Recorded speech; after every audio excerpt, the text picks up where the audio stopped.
Au nom du Père et du Fils et du Saint-Esprit. Amen. Chers frères et sœurs, nous venons d'entendre ce passage de l'Évangile selon saint Matthieu qui est si fort d'enseignement. En effet, souvent, on s'arrête d'une certaine façon à ce qui est terre à terre, ce qui est matériel. On pense aux financiers, mais ça n'a rien à voir. Nous pensons, souvent nous donnons cette interprétation, voilà, nous avons reçu un certain charisme. Et c'est vrai, chacun d'entre nous a reçu un certain charisme et que nous avons cette possibilité de l'offrir en retour et ne pas le garder pour soi. Quelque chose qui est au service de l'autre, que ce soit en paroisse, en église ou dans la société. Mais finalement, si on s'arrête juste à cette explication, on loupe quelque chose d'essentiel dans ce passage de l'Évangile. Et c'est ce don. Ce talent représente le don que Dieu nous offre.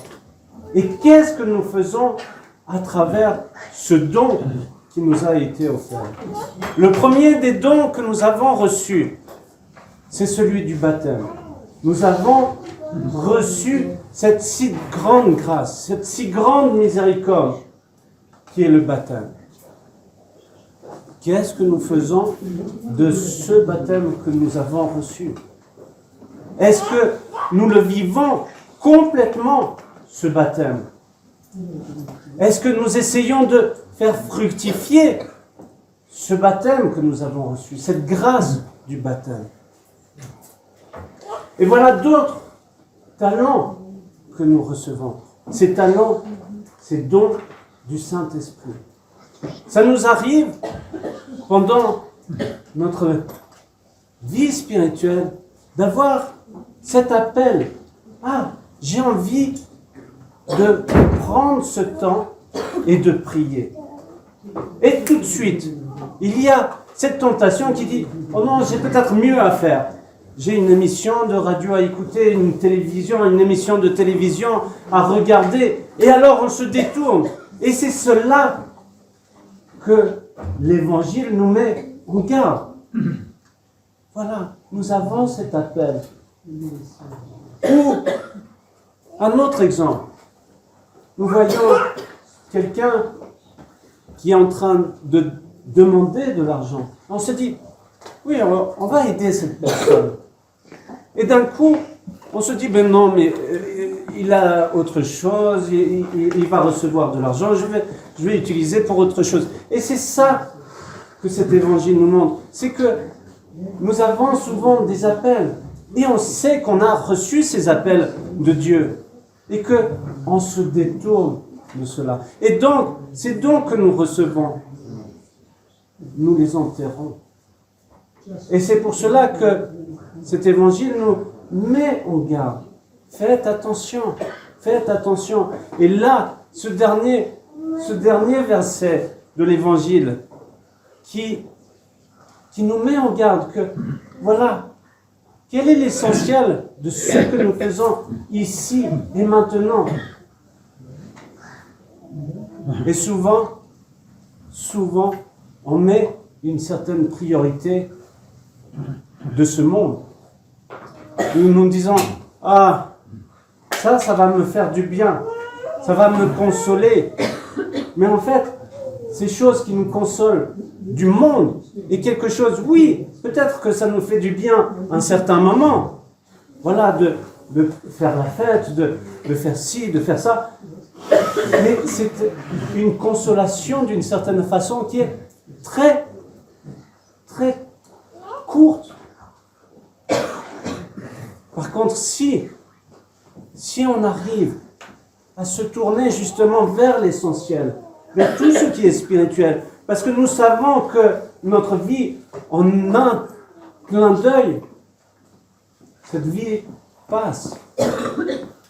Et que nous sommes ici, d'une certaine façon, comme des pèlerins. Nous sommes en train de cheminer. Cheminer vers quoi? Posez-vous cette question. Vers quoi je veux cheminer? Est-ce que c'est vers cette gloire personnelle, cette gloire de ce monde? Ou est-ce que c'est vers Dieu que je vais tendre?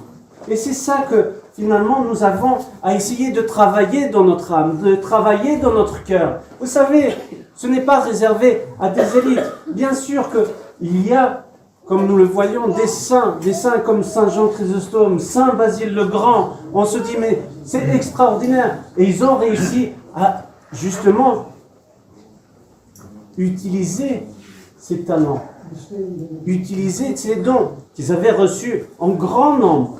Et que nous sommes invités, chacun à notre niveau, de justement se tourner vers l'essentiel, de se tourner vers Dieu, d'aller vers lui et de faire fructifier, même si c'est un talent que nous avons reçu. Ici, nous ne parlons pas dans un esprit de mathématiques. Ah, celui-là a reçu plus de talents et génère une certaine jalousie. Non, nous devons nous réjouir. Saint Jean Chrysostome, Saint Basile nous ont offert tant de choses dans l'Église et nous participons à cela. Nous avons cette possibilité de goûter de ce fruit qu'ils ont reçu à travers justement déjà la liturgie que nous avons reçue de Saint Jean Chrysostome, de Saint Basile. Et nous, même si nous n'avons qu'un seul talent, que nous avons reçu qu'un seul talent, alors essayons de faire fructifier cela. Et à l'intérieur de vous, vous allez ressentir cela. Et petit à petit, c'est par des petits pas, bien sûr, que nous menons cette vie spirituelle. Par ces petits pas, nous allons goûter à des choses extraordinaires que nous ne pouvons même pas décrire de façon humaine. Et alors, je vais me dire, mais quelle réjouissance! Je me sens bien de faire cela. Je vais faire une prière le matin. Je sens cet appel de prier. Je vais prendre ce petit moment. Et oui, c'est magnifique. Vous êtes venu à l'église ce matin. Vous avez senti cet appel de venir à l'église, de prier, de déposer tous vos soucis auprès de Dieu. Et c'est là que nous ressentons ce vrai réconfort, cette vraie paix en notre Seigneur Jésus-Christ. Et c'est cela que l'Évangile nous appelle. Tous, chacun d'entre vous, nous avons cet appel à chaque instant d'une certaine façon. Mais nous sommes un peu sourds, nous sommes un peu aveugles, surtout aveuglés par nos besoins terrestres, aveuglés par nos désirs, aveuglés par nos passions, qui fait que tout cela nous détourne et on n'a rien de temps, nous nous détournons de cet appel. Non, prenez ce temps pour lui, prenez ce temps pour Dieu, et ce temps-là vous sera donné dans l'éternité par les prières de tous les saints. Amen.